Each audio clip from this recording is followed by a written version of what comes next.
Hello my dear learners, today I will discuss the book of nature for the students of class 7 written by Jawaharlal Nehru. আমি এর আগে unit 1 আলোচনা করে দিয়েছি। আজকে আলোচনা করব ইউনিট 2, প্লিজ আমার সঙ্গে থেকো।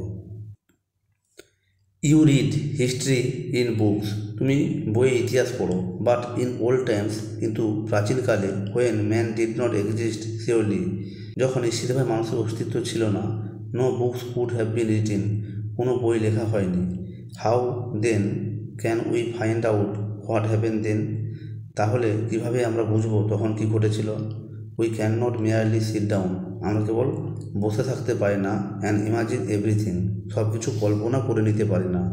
This would have be very interesting, এটা খুব আনন্দজনক হতো। ফর উই কুড ইমাজিন, যদি আমরা কল্পনা করতে পারতাম, এনিথিং, সব কিছুই, উই ওয়ান্টেড টু, যেগুলো আমরা চাইতাম, and would thus make up the most beautiful fairy tales, এবং সেগুলো খুবই সুন্দর রূপকথার গল্প তৈরি হয়ে যেত। But this need not be true, কিন্তু এটা সত্যি হতো না। As it would not be based on any facts, যেহেতু সত্য ঘটনার উপর ভিত্তি করে রচিত নয়। দ্যাট উই হ্যাড সিন, যেটা আমরা দেখেছি। অর্থাৎ রূপকথার গল্পগুলো আমাদের কল্প জগতের বিষয়, কিন্তু এটা বাস্তবের সঙ্গে মিল না থাকায় এটাকে সত্য হিসেবে ধরা যাবে না। বাট অলদো, কিন্তু যদিও, we have no books written in those far off days, তৎকালীন যুগে কোনো লিখিত বই আমাদের কাছে নেই। ফরচুনেটলি, সৌভাগ্যবশতভাবে, উই হ্যাভ সামথিংস, আমাদের কিছু জিনিস রয়েছে, হুইচ টেল আস, যেটা আমাদেরকে বলে, এ গ্রেট ডিল, প্রচুর পরিমাণে, as well almost as a book would, ঠিক যেমন একটা বই আমাদেরকে বলে। We have rocks and mountains, আমাদের কাছে রয়েছে শিলা, পর্বত, and seas, stars and rivers and deserts and fossils of old animals, আমাদের কাছে রয়েছে শিলা, পর্বত, সমুদ্র, নক্ষত্র, নদী, মরুভূমি এবং প্রাচীন প্রাণীদের জীবাশ্ম। These and other life things, সেগুলি এবং ওই ধরনের জিনিসগুলি আর অফ আওয়ার বুকস, আমাদের বই। For the earth early story, পৃথিবীর প্রাচীন গল্পের। অর্থাৎ ওই পাহাড়, পর্বত, নদী, নালা, এগুলোও কিন্তু প্রকৃতির বই, যেগুলো থেকে আমরা প্রাচীনকালের গল্প জানতে পারি। অ্যান্ড দ্য রিয়েল ওয়ে, আর প্রকৃত উপায়, টু আন্ডারস্ট্যান্ড দি স্টোরি, এই গল্পকে উপলব্ধি করার বা বোঝার, ইজ নট মেয়ারলি, কেবল, to read about it in other people's books, কেবল অন্য কোনো লেখকের বই পড়লেই হয় না, but to go to the great book of nature itself, প্রকৃতির নিজের যে বই রয়েছে সেই বইয়ে যেতে হবে। ইউ উইল, তুমি, আই হোপ, আমি আশা করি, সোন বিগ্যান টু লার্ন, শীঘ্রই শিখতে শুরু করবে, how to read the story, কীভাবে এই গল্প পড়তে হয়, from the rocks and mountains, শিলা এবং পর্বত থেকে। Imagine how fascinating it was, তাহলে কতই আনন্দজনক বিষয়টা হতো।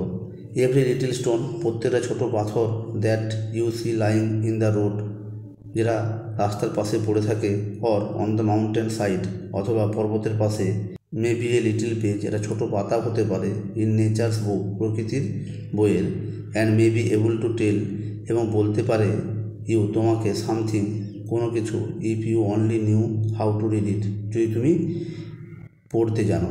B able to read any language, কোনো ভাষা পড়তে হলে, Hindi or Urdu or English, Hindi, Urdu অথবা ইংরেজি ভাষা শিখতে গেলে বা পড়তে গেলে, you have to learn its alphabet, তোমাকে তার বর্ণমালা শিখতে হবে। So also you must learn the alphabet of nature, তাই তোমাকে অবশ্যই প্রকৃতির বর্ণমালা শিখতে হবে। Before you can read her story, তার গল্প পড়ার আগে, ইন হার বুকস, তার বইয়ের মধ্যে, অফ স্টোনস অ্যান্ড রক্স, পাথর এবং শিলার, ইভেন, এমনকি, নাও পারহ্যাপস, এখন সম্ভবত, you know a little how to read this, কীভাবে এটা পড়তে হয় তুমি অল্পই জানো। If you see a little round shiny pebbles, যদি তুমি দেখো একটা ছোট্ট গোলাকার চকচকে নুড়ি পাথর, does it not tell you something, এটা কি তোমাকে কোনো কিছু বলে না? How did it get round and smooth and shiny without any corners or rough edge। কীভাবে এটা গোলাকার, মসৃণ, চকচকে নুড়ি পাথরে পরিণত হলো কোনো রকম কর্নার এবং অমসৃণ কিনারা ছাড়া। If you break a big rock, যদি তুমি ভেঙে ফেলে একটা বড় পাথর, ইনটু স্মল বিটস, ছোটো ছোটো টুকরে, ইচ বিট ইজ রাফ, প্রত্যেকটা খণ্ড অমসৃণ, and has corners rough edge, তাদের কর্নার কোণ থাকবে এবং অমসৃণ কিনারা থাকবে। It is not at all like a round smooth pebble, এটা আদৌ হবে না একটা গোলাকার মসৃণ নুড়ি পাথর। How then did the pebble become so round and smooth and shiny, তাহলে কিভাবে সেই নুড়ি পাথরটা এত সুন্দর গোলাকার, মসৃণ এবং চকচকে হলো। ইট উইল টেল ইউ, এটা তোমাকে বলবে, ইট স্টোরি, এর গল্প, if you have good eyes to see and good ears to hear it, যদি তোমার দেখার মতো ভালো চোখ থাকে এবং শোনার মতো ভালো কান থাকে। ইট টেলস ইউ, এটা তোমাকে বলে, দ্যাট ওয়ান্স আপন টাইম, একদা এক সময়, ইট মে বি লং এগো, অনেকদিন আগে, ইট ওয়াজ এ বিট অফ রক, এটা এখন তো শিলার টুকরো ছিল, জাস্ট লাইক দ্য বিট, ঠিক সেই খণ্ড, ইউ মে ব্রেক, যখন তুমি ভেঙেছিলে, ফ্রম এ বিগ রক, বড় একটা শিলা থেকে, অর স্টোন বা পাথর থেকে, with plenty of edges and corners, প্রচুর পরিমাণে কিনারা এবং কোণ ছিল। প্রবাবলি, সম্ভবত, ইট রেস্টেড, এটা পড়েছিল, অন সাম মাউন্টেন সাইড, পর্বতের ধারে। দেন কেম দ্য রেন, তারপর বৃষ্টি এলো, অ্যান্ড ওয়াশড ইট ডাউন, তারপর এটাকে ধুয়ে নিয়ে গেল, টু দ্য লিটল ভ্যালি, ছোট্ট উপত্যকায়, হোয়ার ইট ফাউন্ড, যেখানে এটা দেখতে পেল, এ মাউন্টেন, স্ট্রিম, একটা ঝর্ণা নদী, which pushed it on and on till it reached a little river, সেই ঝর্ণা নদীটা এটাকে গড়িয়ে নিয়ে চললো যতক্ষণ না পর্যন্ত এটা ছোট্ট নদীতে না পৌঁছায়। এবং দ্য লিটল রিভার, ছোট্ট নদীটি, took it to the big river, বড় নদীতে নিয়ে এলো। অ্যান্ড অল দ্য হোয়াইল, সর্বোপরি, it rolled at the bottom of the river, নদীর তলদেশে গড়াতে থাকলো। And its edge were worn away, তার কিনারাগুলি ক্রমশ হয়ে গেল। অ্যান্ড ইটস রাফ সারফেস, এর অমসৃণ কিনারা, মেড স্মুথ, মসৃণ হলো, অ্যান্ড শাইনি, চকচকে হলো। সো ইট বিকেম দ্য পিবিল, এটা হয়ে গেল নুড়ি পাথর, দ্যাট ইউ সি, যেটা তুমি দেখতে পাও। সামহাউ, যাই হোক, the river left it behind, নদী এটাকে ফেলে রেখে গেছে। অ্যান্ড ইউ ফাউন্ড ইট, তুমি এটা দেখতে পেলে।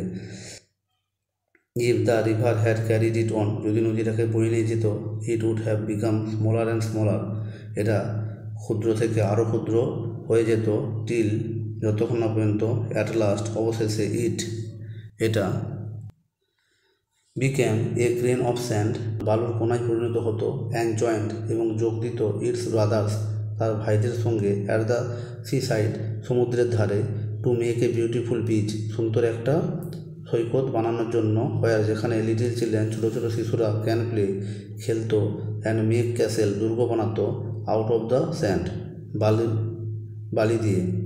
If a little people can tell you so much, যদি ছোট্ট একটা নুড়ি পাথর এত কিছু বলতে পারে, how much more could we learn from all the rocks and mountains, তাহলে শিলা এবং পর্বত থেকে আমরা কত কিছু না শিখতে পারি।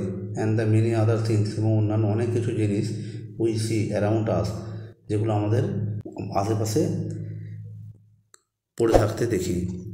এই ছিল আজকের এই আলোচনা। যদি আমার এই আলোচনা ভালো লাগে তবে অবশ্যই আমার এই চ্যানেলটিকে লাইক, কমেন্ট এবং সাবস্ক্রাইব করতে ভুলবে না। ওকে, সবাই ভালো থেকো, টাটা, বাই বাই।